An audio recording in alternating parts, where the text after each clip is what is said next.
자, 여러분 인사합니다. 안녕하세요. 예. 어젯밤에 갑자기 눈이 많이 내렸습니다. 자, 오늘은 이제 우리 다음 주부터 대면 수업이 진행할 것 같은데요. 네, 오늘은 이제 비대면 수업 지난주에 이어서 두 번째 하고 있는데, 오늘은 우리 부동산학 개론에서 계산 문제가 있어요. 계산 문제. 그 계산 문제를 우리가 몇 문제 정도는 풀으셔야 되는데요. 그래서 그 계산 문제를 하기 위해서 아주 기본적인 문제, 기초적인 문제, 기본이 아니라 아주 기초입니다. 기초적인 계산 문제 몇 문제를 해보도록 할게요. 그래서 타이틀이 기초 계산 문제입니다. 오늘은 이 기초적인 계산 문제를 공부를 하고, 그 다음에 우리 계산 문제를 풀기 위해서 기본적으로 필요한 수학적 지식이 있거든요. 우리 학창시절에 이미 다 했는데, 그런데 뭐 실생활하고 상관없으니까 다 잊어버린 것들이 있어요. 그것을 다시 기억을 되살려 보도록 이렇게 하도록 하겠습니다. 자, 먼저 이 계산 문제에 대해서 이제 말씀을 좀 해볼 건데요. 우리 부동산학 개론에서 이 계산 문제라는 게 출제되는데, 그러니까 부동산학 개론에서는 계산 문제를 출제하지 않으면 안 되겠죠.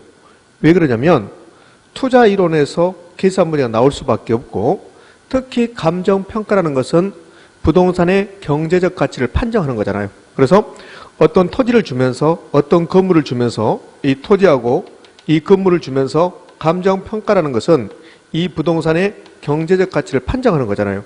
그래서 금액으로 표시하는 거거든. 따라서 감정평가는 계산 문제가 들어갈 수밖에 없다는 겁니다.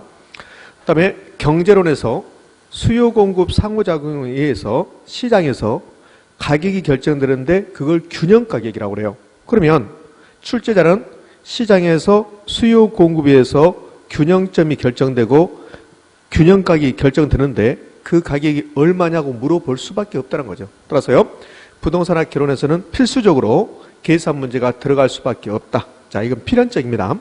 자, 그러면 계산 문제가 몇 문제 정도 출제되냐면, 아주 조금 출제되면 7문제, 그렇지 않으면 9문제 정도까지 출제돼요.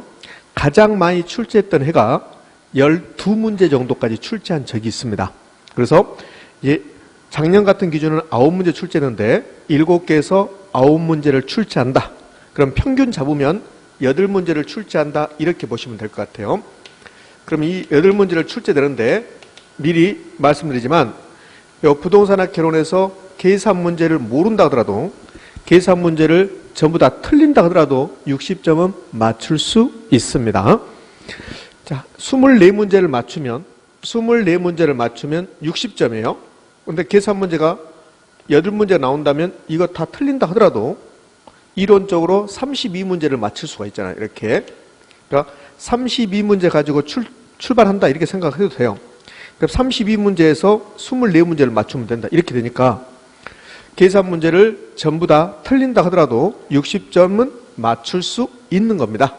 그런데 이론 문제 32문제를 우리가 다 맞춘다는 보장이 없잖아요. 그래서 계산 문제가 8문제가 출제된다면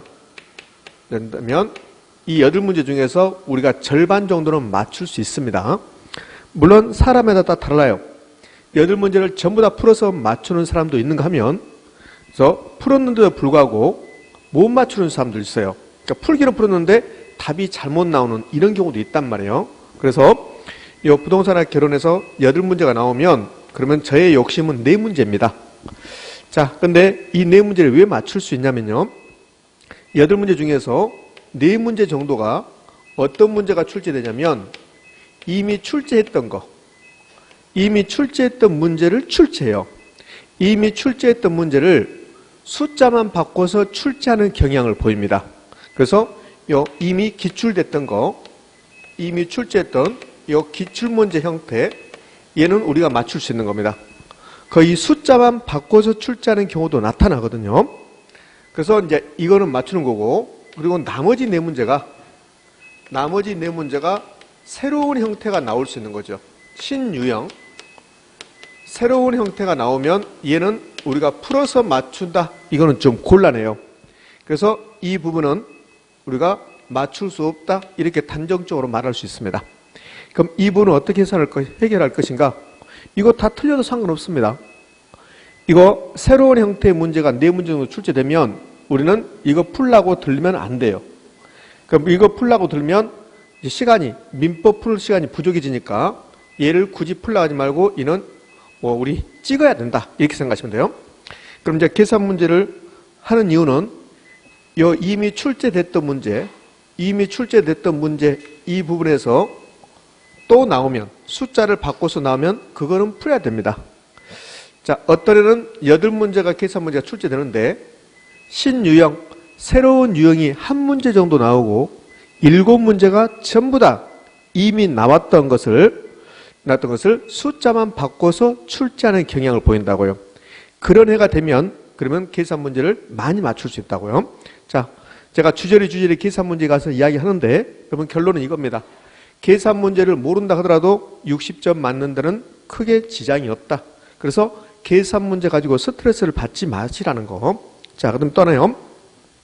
계산 문제를 내가 풀어야 되겠다라고 한다면 그러면 4문제 정도만 풀고 나머지는 욕심내지 말라는 겁니다. 그러니까 이 4문제 정도를 맞추기 위해서 제가 분석해 보니까 한 15가지 유형의 계산 문제를 알고 가야 돼요. 그래야만이 이 4문제가 맞출 수 있는 겁니다. 그래서 얘를 하루아침에 일주일 내내 계산 문제를 한다고 해서 이게 실력이 없다는 것도 아니고 이걸 한번 수업을 듣고 계속 반복적으로, 그러니까 계산 문제는 계속 하루에 한 문제씩 푼다. 하루에 한 문제씩만 계속 숙달한다. 이렇게 생각을 하면 좀 쉬워집니다. 그러니까 그렇게 하는 입장에서 이제 계산 문제 접근할 거고요. 자, 그러면 오늘은 이제 이 기초 계산 문제니까 기초적인 계산 문제 이 정도가 나오면 다 풀어야 된다. 저하고 수업하신 분들은 다 풀어야 된다. 그 다음에 1분 안에 풀 수 있는 문제들만 자 구성을 했습니다. 이 계산 문제를 통해서 수학에서 계산 문제를 풀기 위한 수학적 지식을 몇 가지 여러분에게 알려드리고자 합니다. 자, 그게 오늘 수업의 목적입니다. 자, 가장 중요한 것은 계산 문제는 이거는 스트레스 받지 말라는 거. 그래서 나는 정말 계산이 싫다. 그러면 시험 볼 때까지 이것만 하셔도 충분하다. 이렇게 생각하셔도 될 것 같습니다. 자, 그러면 오늘은 여러분하고 유형 8가지 정도를 가지고 13문제 정도를 풀 건데, 근데 13문제가 아니라 8문제를 푼다라고 생각을 하시면 좋을 것 같아요. 자, 그럼 이제 가보도록 할게요. 자, 첫 번째 유형 1번 균형 가격과 균형 거래량 계산입니다. 자, 얘는 출제되면 전부 다 맞춰야 되는 부분입니다. 자, 이거 최근에 출제했던 그 횟수를 봤더니 재밌는 형태를 보입니다. 무슨 형태를 보이냐면 퐁당퐁당 이렇게 출제하고 있어요. 봐요. 어떻게 출제했냐면 24회 때 출제했습니다. 26회 때 출제하고 28회 때 출제하고 30회 때 출제하고 이렇게 출제했어요. 그럼 여러분은 32회 시험 보는 겁니다. 그럼 32회 여러분 시험에서 출제할 수도 있겠네요. 퐁당퐁당 출제했으니까. 자, 그렇습니다. 그러면 제발 좀 우리 32회 때 올해 시험에 좀 출제해달라. 그게 저의 요구사항입니다. 아마 여러분도 요구사항이 될 거예요. 자, 그러면 이제 균형가격, 균형계산, 거래량 계산을 어떻게 할 것인가를 볼 건데요. 여기 PPT 화면에는 문제만 해놨습니다. 근데 여러분이 가지고 있는 자료는 제가 방법을 몇 가지 써놨어요. 방법을 보면 써놨단 말이에요. 그럼 이걸 제가 이론적으로 한번 접근해 볼게요. 자, 균형이라는 게 뭐가 균형이냐면 이제 이 균형 상태에서 수요 공급이론에서 균형 상태에서 가격이 균형 가격이고 균형 거래량이야. 그러니까 균형 상태에서 균형 가격과 균형 거래량이 결정된다고. 그럼 이 균형 상태를 세 가지로 표현할 수 있습니다. 먼저 말로 표현해 볼게요. 말로. 그럼 뭐가 균형이냐면 수요량하고 공급량이 똑같은 상태가 균형입니다. 이게 균형을 말로 하는 거야. 자, 이 균형을 그림으로 표시해 볼게요. 그림으로 표시하면 수요 곡선하고 공급 곡선이 만나는 점, 수요 곡선과 공급선이 만나는 점, 이게 또 균형입니다. 자, 그 다음에 세 번째, 이 균형을 수식으로 표시하면 그러면 수요 함수와 공급 함수가 요 같다라고 놓고 풀면 균형 가격, 균형 거래량이 계산되는 거야. 자, 그러니까 균형 상태는 수요량과 공급량이 똑같은 거, 그 다음에 수요 곡선과 공급선이 만나는 점 그림으로 표시하면 이걸 균형 상태에서 균형 가격, 균형 거래량을 계산하십시오. 이렇게 문제를 주면 수요함수, 공급함수를 주는 거야. 그러니까 이 균형가격, 균형거래량 계산 문제에서는 수요함수와 공급함수 이렇게 주어지는 거라고. 그러면 우리는 이 균형 상태에서 균형가격, 균형거래량을 구하기 위해서는 무조건 문제에서 주어진 수요함수와 공급함수가 이렇게 같다고 놓고 방정식을 풀어내면 균형가격과 균형거래량이 결정되는 겁니다. 의미하셨습니까? 자, 그럼 봐요. 균형가격, 균형거래량 계산 문제가 나온다. 그러면 문제에서 수요함수란 걸 주고 공급함수란 것을 준다. 그러면 수요함수와 공급함수가 같다고 놓고 방정식을 풀어내면 될 것이다. 자, 이걸 제가 그림으로 한번 표시해 볼 건데요. 그림으로 표시하면 수요곡선과 공곡선이 그려지는 거야. 그러면 수요곡선이 그려지고요. 그 다음에 공곡선이 이렇게 그려지는 거야. 이렇게. 그럼 이 점이 수요곡선과 공곡선이 교차하는 점이야. 이때 가격이 균형가격이 되는 거야. 이때 가격이 균형가격이다 이렇게 되는 거예요. 그때 거래량이 균형거래량이다 이렇게 한 거예요. 여기는 가격축이고요. 그 다음에 거래량이기 때문에 이 점이 균형가격, 균형거래량. 그럼 이 균형가격이 얼마냐? 균형거래량이 얼마냐? 이걸 계산 문제를 물어보면 수요곡선, 공곡선을 주는 게 아니라 수요함수, 공급함수를 주는 거라고. 여기 수요곡선을 수학으로 표시하면 수요함수가 되는 거고 공급곡선을 수학으로 표시하면 공급함수가 되는 거라고. 자, 지금까지는 계산 문제를 풀기 위한 기본적인 내용을 했습니다. 그러니까 무조건 균형가격, 균형거래량 계산 문제가 나오면 그러면 수요함수와 공급함수를 같다고 놓고 방정식을 풀면 된다. 그것만 아시면 돼요. 자, 그러면 이 1번 문제가 아주 오래전에 냈습니다. 14회 때 문제잖아요. 자, 그러면 1번 문제를 봤더니 뭘 구하라 했냐면 균형가격을 구하라고 했어요. 균형가격을. 그럼 균형가격 구하라고 했으니까 수요함수하고 공급함수가 같다고 놓고 방정식을 풀어내면 돼요. 근데 이 수요함수에서 보면 P가 나오고 QD가 나오는데 이 P는 가격을 의미합니다. 가격. 자, 그 다음에 Q가 나오면 거래량인데 QD라고 나오면 이게 수요량을 뜻해요. QD가 나오면 수요량을 뜻하고 뭐 이런 거는 크게 중요성이 없어요. 그 다음에 QS가 나오면 이거는 공급량을 뜻한다 이런 뜻이에요. 이렇게. 자, 여기 다 있잖아요. 이랬던. 자, 그러면 여기 밑에 단서에 다 있으니까 이제 이걸 통해서 우리는 수요함수와 공급함수가 같다고 놓고 방정식을 풀어내면 균형가격, 균형거래량 계산 된다. 자, 마지막으로 정리하고 갑니다. 균형가격, 균형거래량 계산 문제가 나오면 수요함수와 공급함수를 같다고 놓고 방정식을 풀어내는데 자, 봐요. 이 균형에서는 수요함수와 공급함수가 같다고 놓고 방정식을 푼다. 그런데요, 공급함수를 먼저 써주세요. 공급함수. 그러면 계산 문제 풀 때 좀 편해집니다. 자, 그럼 바로 가볼게요. 이거 계산 문제 해볼 겁니다. 자, 수요함수 P는 900-QD, 공급함수 P는 100 플러스 QS 나왔습니다. 그럼 공급함수를 먼저 쓰라겠잖아요. 그래서 공급함수를 쓰면 공급함수는 P는 100 플러스 QS, 그러니까 100 플러스 QS 이렇게. 자, 이게 공급함수고 수요함수는요 900 마이너스 QD 이렇게. 그러면 이 두 개가 같다고 이렇게 갖다 놓고 방정식을 풀면 되는 거예요. 그럼 이 QS가 공급량이고 QD가 수요량인데 이 방정식을 풀면 균형가격, 균형거래량 구하잖아요. 그때는 QSS 필요 없고 D가 필요 없는 거야 이렇게. 자, 그러면 이제 방정식을 풀 때, 이거 방정식 풀 때 숫자 100하고 900 있죠? 숫자는 숫자끼리 모으고 요 문자는 문자끼리 모으는 거야. 그러면 문자가 Q 하나가 있고 여기도 Q 하나가 있습니다. 그러면 Q를 이제 모으는데 요 수요함수에서 요 수요함수 Q 마이너스 Q를 요 왼쪽으로 넘기는 거야. 그럼 왼쪽으로 넘길 때 이것을 이항한다고 그래요. 이항. 자, 이렇게 가운데를 두고 이렇게 왼쪽으로 넘기면 이항한다고 한단 말이에요. 자, 그러면 요 Q를 수요함수에 있는 마이너스 Q를 이항시키면 이항되면 앞에 부호가 바뀌어. 마이너스 Q가 플러스 Q가 된다고. 그럼 원래 요 왼쪽에 Q 하나 있었습니다. 요 Q 하나가. 그런데 수요함수 Q, 마이너스 Q가 이항되어 오면 마이너스가 플러스가 되는 거야. 그러면 플러스 Q가 하나 더 붙는 거야. 이렇게. 자, 이꼴.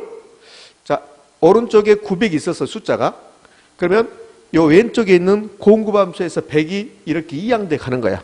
이항돼 가면 이게 플러스잖아요. 플러스. 그럼 마이너스 되는 거죠. 마이너스 100 이렇게 되는 거예요. 그럼 이제 요 Q가 두 개가 있습니다. Q가. 왼쪽에 Q가 두 개 있죠. 그러면 이 Q 이렇게 되는 거야. 이 Q는 800 이렇게 되는 거죠. 900에서 100 빼니까. 근데 우리가 구하는 것은 균형 가격 구하는 건데요. 먼저 요 Q를 구해야 돼. Q가 뭡니까? Q. 자, Q가 균형 거리량이야. 균형 거리량. Q가 균형 거리량입니다. 이렇게. 그럼 이제 균형 거리량은 구할 수 있겠죠? Q는 2로 800을 나누는 거죠? 그러면 400 이렇게 되는 거죠. 이렇게. 요 2를 이렇게 이항시켜서 나눠줘야 되잖아요. 이 Q는 2 곱하기 Q거든. 그래서 요 Q를 구하려면 2를 나눠주면 돼. 사실은 요 Q를 구할 때 2를 없애면 돼요. 요 2를 없앨 때 여기다가 2로 나누고 얘도 2로 나누면 되는 거야. 그러면 요 2Q 2로 나누면 그냥 Q가 되는 거죠. Q는 가서 2로 나눠주니까 800을 2로 나누니까 400 이렇게 되는 거죠. 400. 자, 제가 여러분 이게 너무 복잡한 것 같지만 이제 요 방정식 푸는 방법은 숫자는 숫자끼리, 문자는 문자끼리 모으고 그다음에 이항되면 앞에 부호가 바뀐다. 플러스가 이항되면 마이너스로, 마이너스가 이항되면 플러스로 간다는 거. 여기 마이너스 Q였잖아요. 그래서 이항되니까 플러스 Q로 바뀌었잖아요. 이렇게. 그러면 이 문제에서 균형 거량이 400입니다. 근데 우리가 구하는 것은 균형 가격 구하는 거야. 가격. 그럼 가격이 P잖아. P. 요 P를 구하는 거라고. P. 그럼 이제 균형 가격을 한번 구해볼 건데 균형 가격은 P를 구하는 겁니다. P. 요 P. P가 균형 가격이니까. 그러면 수요함수에서 P는 900-QD 그랬거든. P는 900 마이너스 QD 그랬는데 요 QD가 거리량, 요 Q가 거리량 400이라는 소리죠. 이게 400. 균형 거리량이 지금 400이잖아. 400이니까 요 400을 여기다 대입하는 거야. 그럼 균형 가격은 900 마이너스 400을 빼서 얼마가 되는 겁니까? 500. 이렇게. 그래서 답이 500입니다. 이렇게요. 이 문제는 답이 500이다. 이렇게요. 자, 14회 때 출제했는데 이게 균형 가격, 균형 거량 계산 문제에서 가장 기본적인 형태입니다. 자, 정리. 균형 가격, 균형 거량 계산 문제가 나오면 무조건 수요함수와 공급함수가 주어진다. 그러면 수요함수와 공급함수 같다고 놓고 같다고 놓고 수요함수와 공급함수 같습니다. 이렇게 같다고 놓고 방정식을 풀어내면 되는데 공급함수를 먼저 써주시기 바랍니다. 수요함수, 공급함수 요 자리 바꿔도 결론은 똑같거든. 근데 공급함수를 먼저 써주고 그럼 이제 요 공급함수를 먼저 썼는데 수요함수 쓰고 그럼 요 같다고 놓고 방정식을 풀어내는데요. 그러면 숫자는 숫자끼리, 문자는 문자끼리 모으고 이항되면 반대쪽으로 넘어가면 그러면 앞에 부호가 바뀐다는 거. 플러스가 마이너스, 마이너스가 플러스가 된다는 거. 자, 그래서 요 1번 문제는 균형 가격 구하라 했는데 먼저 균형 거량이 구해진다. 그러면 요 균형 거량이 구해지면 균형 가격은 P니까 요 P를 구하기 위해서 수요함수 P는 900-QD에서 요 QD 자리에다가 400을 집어넣어주면 된다. 이렇게요. 자, 요 400을 공급함수 자리에 대비해도 상관없어요. 요 공급함수 P는 100 플러스 QS죠. 그 만약에 공급함수 집어넣어본다. 여기 빨간색으로 제가 풀어놓은 것은 수요함수 집어넣는 건데 공급함수 집어넣습니다. 그래도 결론은 똑같아요. 공급함수 집어넣으면 100 플러스 400 그럼 500 결론이 똑같잖아요. 이렇게. 자, 이렇게 해서 1번 문제 정리됐습니다. 균형 가격, 균형 거리량 수요함수, 공급함수 갖다 놓고 방정식을 푸는데 공급함수를 먼저 써주시기 바란다. 자, 되셨죠? 이 정도는 여러분이 할 수 있을 걸로 봅니다. 저는 여러분 믿습니다. 이 정도는 됐겠죠? 너무 쉬웠다고요? 예, 그래요. 자, 좋습니다. 자, 그러면 이제 두 번째 문제를 가볼게요. 두 번째 문제를 하기 위해서 이제 약간의 설명이 필요한데, 자, 두 번째 문제는요. 역시 두 번째 문제도 균형 가격, 균형 거량 계산 문제입니다. 자, 두 번째 문제는요. 자, 두 번째 문제 2번을 하기 전에서 다시 여기 봐봐요. 자, 지금 이 그림이 균형이거든요. 균형. 그러면 우리가 1번 문제에서 이 균형 가격 구해봤다고 1번 문제를 그림으로 표시했다. 그러면 여기가 균형 가격은 500이고 균형 거리량은 400이다. 이제 이런 소리 이렇게. 자, 그러면 한번 생각해봐요. 여기가 지금 균형점인데 1번 문제에서는 이 균형점에서 가격 구하라겠습니다. 근데요, 이 균형이 변동할 수 있어요. 균형이 변동이라고요? 균형이 변동했단 말은 이 균형점이 다른 데로 옮겨간 거야. 그럼 만약에 수요 곡선이 이렇게 오른쪽으로 왔다 해봐요. 이렇게. 그러니까 수요 곡선 1번, 수요 곡선 2번 이렇게 생겼다 해봐요. 그러면 새로운 균형점이 2점이 되는 거야. 그죠? 그럼 이 새로운 균형점에서 균형 가격은 여기까지 올라가는 거고 균형 거리량은 또 이렇게 증가하는 거야. 자, 그러면 1번 문제는 수요 함수, 공급 함수 하나만 주고 균형 가격 구하라겠어요. 그럼 이렇게 할 수 있다고요. 수요 함수를 2개 주는 거야. 자, 여기 수요 곡선이 이게 수요 함수거든요. 수요 곡선이 수요 함수라고. 수요 곡선이 수요 함수. 봐요. 이 수요 곡선이 수요 함수잖아요. 자, 그 다음에 이 수요 곡선 2번이 나왔죠? 그럼 또 수요 함수가 나오는 거라고, 이렇게. 수요 함수가. 이렇게. 그럼 수요 함수 1번, 수요 함수 2번이고, 얘는 공급 곡선은 공급 함수고, 이렇게. 그럼 만약에요, 시험 문제에서 공급 함수는 하나 주고, 수요 함수를 2개 주는 거야. 그럼 수요 함수가 2개 나오거나, 공급 함수가 2개 나오면, 수요든 공급이든 수요 함수, 공급 함수가 2개 나오면, 이 균형점이 원래 균형점이 E1이라면 새로운 균형점 E2가 됐다는 소리야. 그러면 원래 균형점에서 가격은 500원이었는데 새로운 균형점에서 가격이 얼마인가? 그 다음에 원래 균형점에서 거량은 400이었는데 새로운 균형점에서 거량이 몇 개인가? 이것도 물어볼 수 있다는 겁니다. 자, 그런데요. 이런 경우는 방정식을 2번 풀면 돼. 자, 봐봐요. 무조건 균형 가격, 균형 거량에서는 수요 함수, 공급 함수가 주어진다.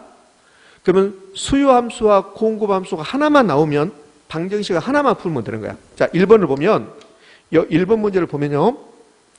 수요 함수 하나, 공급 함수 하나 줬습니다. 그런데 2번 문제를 보면 공급 함수 여기 시장 공급량 QS, 요 QS, 그러니까 3P다. 이게 지금 공급함수라고 안 줬지만 이게 공급함수라는 뜻이에요. 이게 공급함수. 그러니까 얘가 지금 공급함수가 QS는 3P입니다. 이런 뜻이라고요. 그럼 2번 문제는 공급함수 하나에다가 수요함수가 2개 준 거예요. 봐요. A지역의 오피스텔 시장 수요함수가 QD 1번요. 수요함수 하나. 그 다음에 QD 2번 수요함수 2개 준 거라고. 이렇게. 그러면 여기 수요함수가 2개 주면 그러면 원래 균형점에서 새로운 균형점이 됐다. 그러면 가격은 얼마나 변했습니까? 거래량은 얼마나 변했습니까? 그거 물어보는 거라 이렇게. 자, 그래서 1번은 수요함수, 공급함수 하나만 줬으니까 균형 가격, 균형 거래량이 얼마인가 물어본 거고 2번처럼 수요함수가 2개 나오든 공급함수가 2개 나오든 둘 중에 하나라도 2개가 나오면 그럼 방정식을 2번 푸는 거야. 이거는 균형이 변동한 거라고. 그러니까 2번을 그림으로 표시하면 이런 그림이 된다고. 그러니까 1번에서는 이게 없었던 거죠. 1번에서는. 1번 문제에서는 수요함수 하나, 공급함수 하나 했는데 2번 문제는 수요함수 2개 나왔으니까 이 그림이 된다고. 이 그림이 이렇게. 자, 그러면 이렇게 되면 어떻게 푸냐면 1번하고 똑같아요. 여기는 균형점이 2개거든. 그럼 원래 균형점하고 새로운 균형점에서 방정식을 풀면 된다는 거예요. 자, 그러면 이 문제는 이제 원래 균형점 봐요. 원래 균형점에서 균형 가격, 균형 거량을 먼저 구하는 거야. 그럼 원래 균형점에서 수요함수하고 공급함수 같다고 방정식을 풀면 된다고. 자, 여기 공급함수라고 안 나왔지만 이게 공급함수예요. 그러면 이게 공급함수인데 이 공급함수 아까 썼다 지었는데요. 공급함수 QS는 3P 이게 공급함수라는 소리예요. 이게. 자, 그러면 원래 균형점에서 수요함수와 공급함수가 같다고 방정식 풀면 되겠죠. 그럼 이제 공급함수가 주어졌네요. 공급함수는 3P야. 자, 수요함수 1번. 이 원래 균형점에서는 공급함수와 수요함수 1번하고 같다고 풀어야 돼. 여기에 지금 수요함수 1번이니까.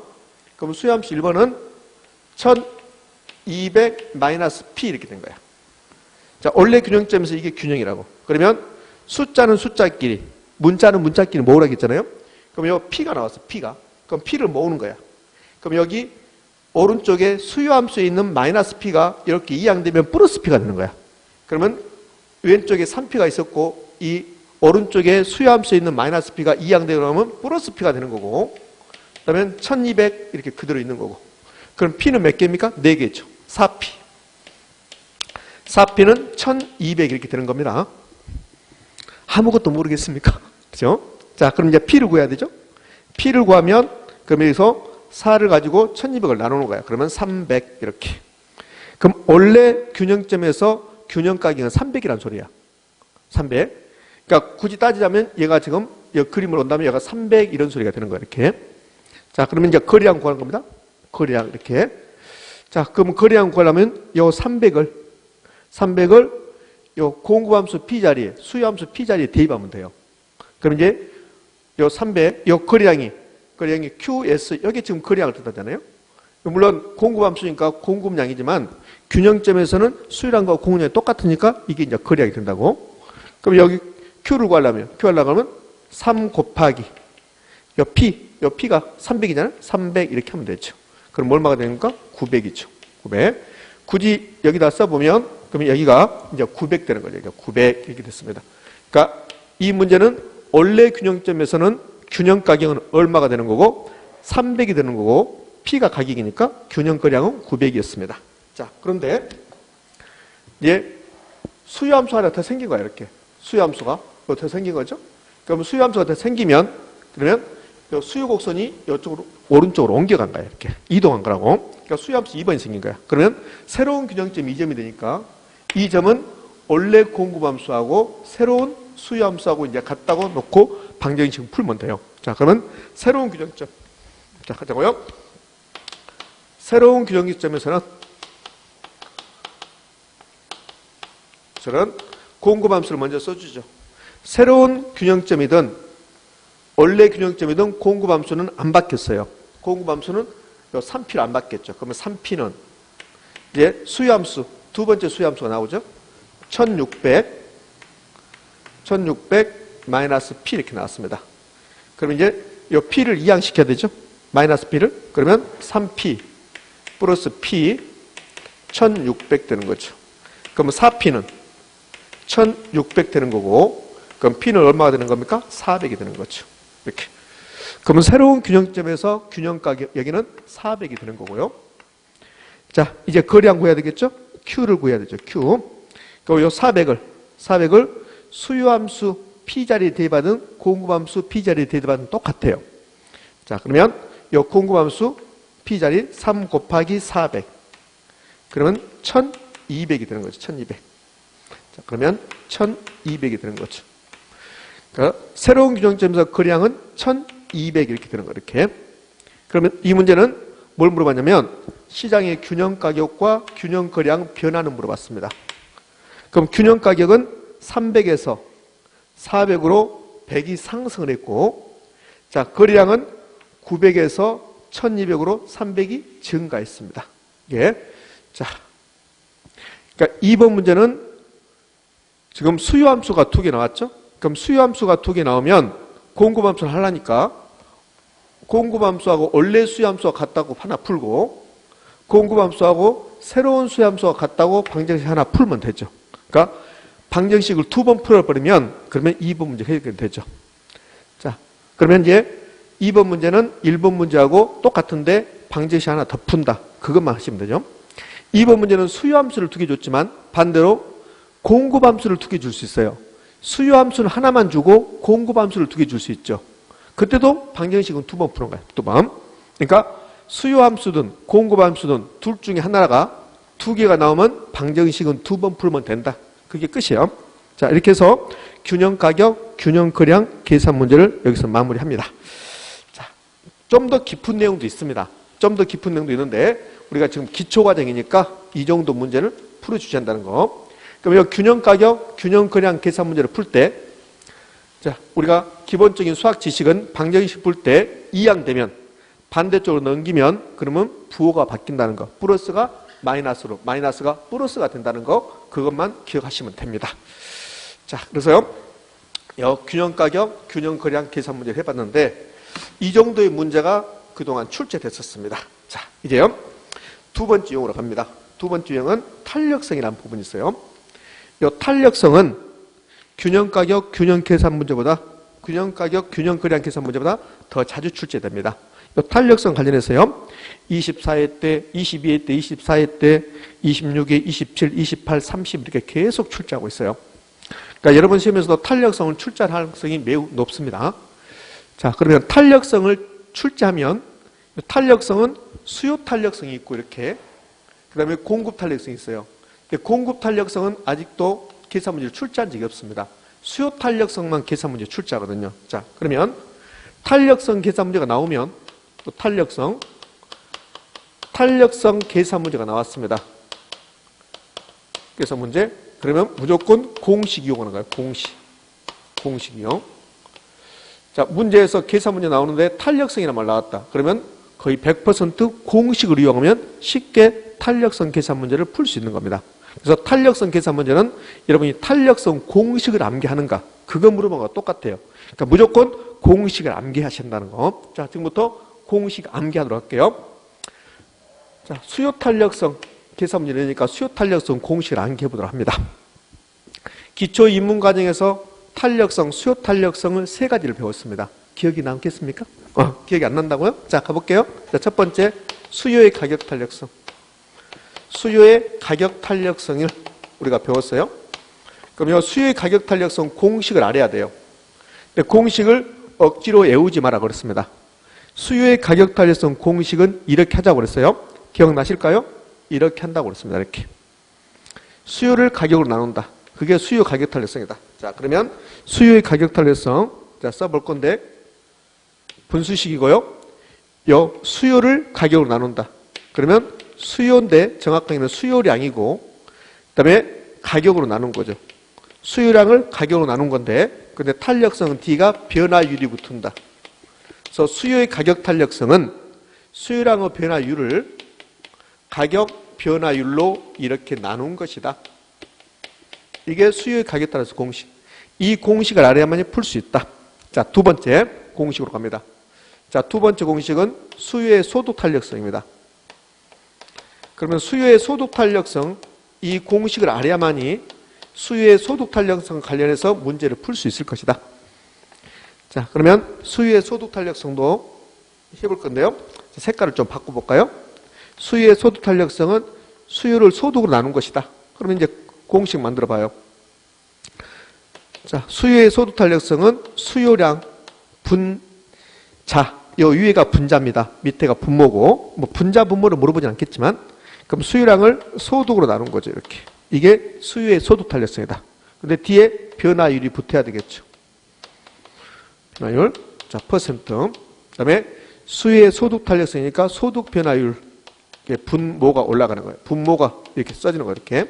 분모에 소득 탄력, 소득 변화율이 붙어지는 거죠, 분모에. 그럼 수요의 소득 탄력성은 수요량의 변화율을 소득 변화율로 나눈 값이다. 이렇게. 자, 세 번째, 교차 탄력성이라는 게 있어요. 수요 교차 탄력성. 그러니까 수요 교차 탄력성은 재화가 두 개 나오는 거야. 수요의 교차 탄력성은 재화가 두 개 나오는 거야, 두 개. 그래서 수요 교차 탄력성은 재화가 두 개 나오고, 여기 수요의 가격 탄력성이든 수요의 소득 탄력성이든 수요의 교차 탄력성이든 앞에가 전부 다 수요가 나왔다고, 수요가. 그러면 전부 다 이 분자는 수요량이 올라가는 거야, 수요량이. 그래서 수요의 교차 탄력성은 수요량, 그다음 밑에 가격을 이렇게 쓰는데, 이제 문제는 수요의 교차 탄력성은 재화가 두 개 나오는 거야, 재화가. 그래서 X제 가격 변화율, 율에 대해서 Y제 수요량 변화율 이렇게 된다고. 그러니까 수요의 교차 탄력성이 나오면 재화가 두 개 나온다는 거예요. 이렇게 재화가 두 개. 자, 이게 수요의 교차 탄력성입니다. 이렇게. 자, 그러면 이 탄력성, 수요의 탄력성만 우리 시험에 나오고 있으니까 계산 문제는 공급의 탄력성 안 나오니까 수요 탄력성을 계산하기 위해서는 저는 이 공식 세 가지를 기본적으로 알고 있어야 한다. 이 공식을 모르면 탄력성 계산 문제는 풀 수가 없다. 이렇게 하시면 돼요. 자, 탄력성 계산 문제가 나왔습니다. 그럼 수요의 탄력성 계산 문제를 물어보고 있다. 공급의 탄력성 계산 문제는 물어보지 않는다. 수요 탄력성은 수요의 가격 탄력성, 수요의 소득 탄력성, 수요의 교차 탄력성이 있었다. 수요의 가격 탄력성 공식, 소득 탄력성 공식, 교차 탄력성 공식 알아야 되는데, 공식은 이렇게 수요를 나눈 것이다. 가격 탄력성은 가격으로 나눈 것이고, 소득 탄력성은 소득으로 나눈 것이고, 그러니까 수요의 가격 탄력성은 수요량 변화율을 가격 변화율로, 수요의 소득 탄력성은 수요량 변화율을 소득 변화율로, 수요의 교차 탄력성, 교차 탄력성이 있으면 주의하시면 된다. 교차 탄력성 재화가 몇 개 나온다? 2개 나온다. 따라서 YJ 수요량 변화율을 XJ 가격 변화율로, 수요의 탄력성은 가격 탄력성, 소득 탄력성, 교차 탄력성 상관없이 무조건 위에가 수요량이 들어간다. 자, 그러면 참고적으로 공급의 가격 탄력성 공식을 한번 써볼까요? 공급의 가격 탄력성 공식은 이렇게 나누는 거죠. 이거는 공급 탄력성이야. 공급 탄력성이니까 요 위에 분자의 공급량이 들어가는 거예요. 공급량. 그러니까 여기 왼쪽에 있는 것 세 가지는 전부 다 수요 탄력성이니까 분자에 전부 다 수요량이 올라가는 거고, 그럼 공급 탄력성이니까 요 분자의 공급량이 올라가는 거고, 가격이잖아요. 그러면 가격 변화율. 그러니까 공급의 가격 탄력성은 공급량 변화율을 무슨 변화율로? 가격 변화율로 나눈 것이다. 이렇게 하시면 돼요. 이거는 참고적으로 공식이 이렇다는 겁니다. 자, 그러면 이 공식 알면 계산 문제를 풀 수 있을 것이다. 자, 그러면 3번 문제. 3번 문제 바로 접근해 볼게요. 25회 때 출제했습니다. 그럼 어느 지역에 오피스텔 가격이 4% 인상되었다. 오피스텔 수요의 가격 탄력성이 2라면 오피스텔 수요량 변화는 이렇게 씁니다. 자, 여러분들 수요의 가격 탄력성 봐요.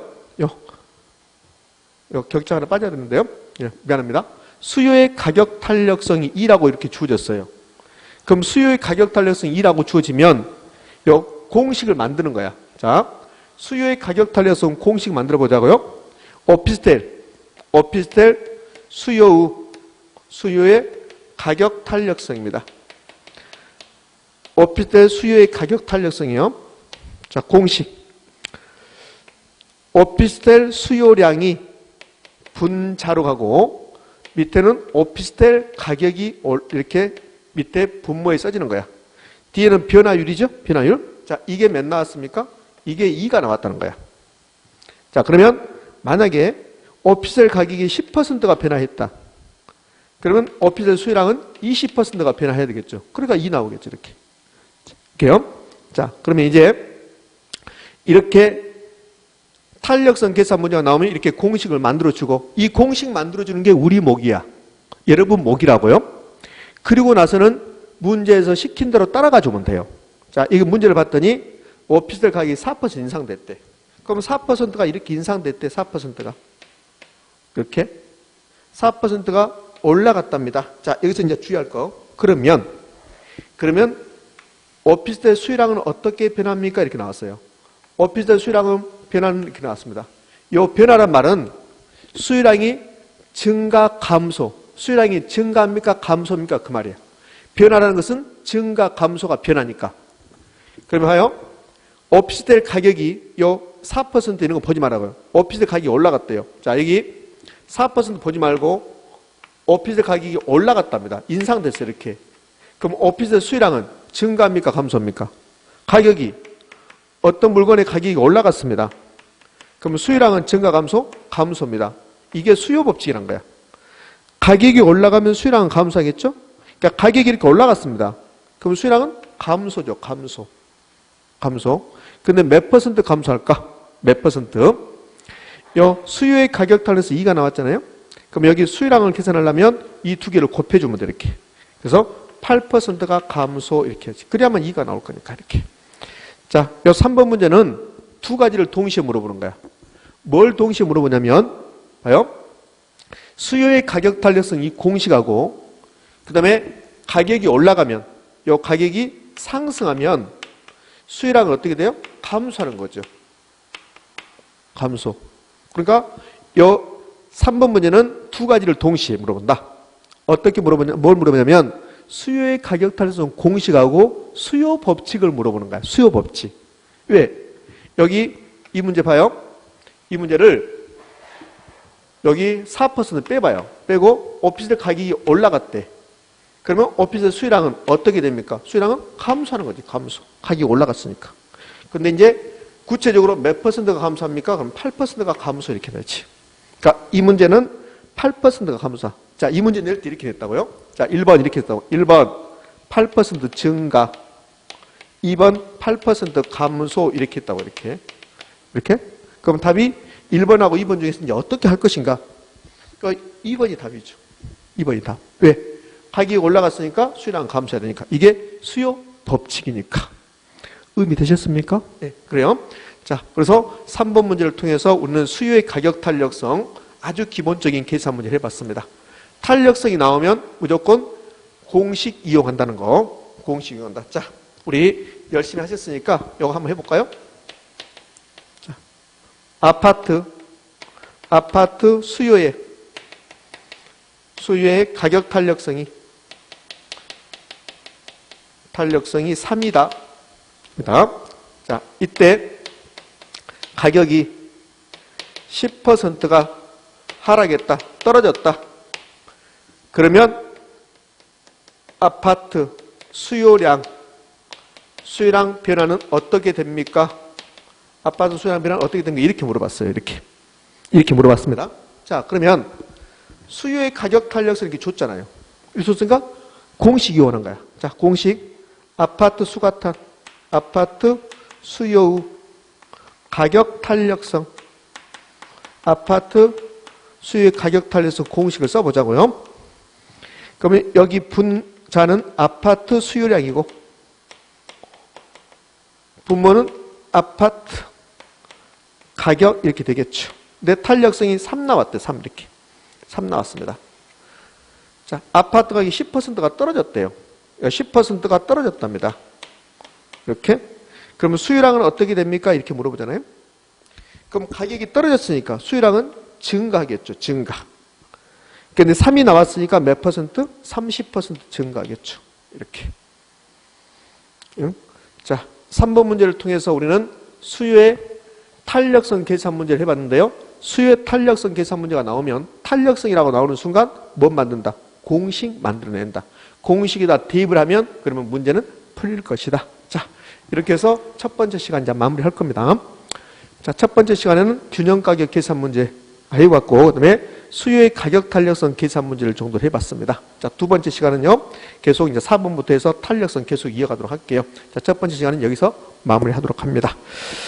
자, 한 번에서는 되지 않고요. 여러분이 계속 반복적으로 들은다면 그러면 패턴을 익히게 돼요. 그러면 쉬워질 겁니다. 자, 고생하셨고요. 두 번째 시간 정확히 10분 후에 여기서 또 여러분과 만나 뵙도록 하겠습니다. 자, 첫 번째 시간 여기서 마무리할게요. 수고하셨습니다.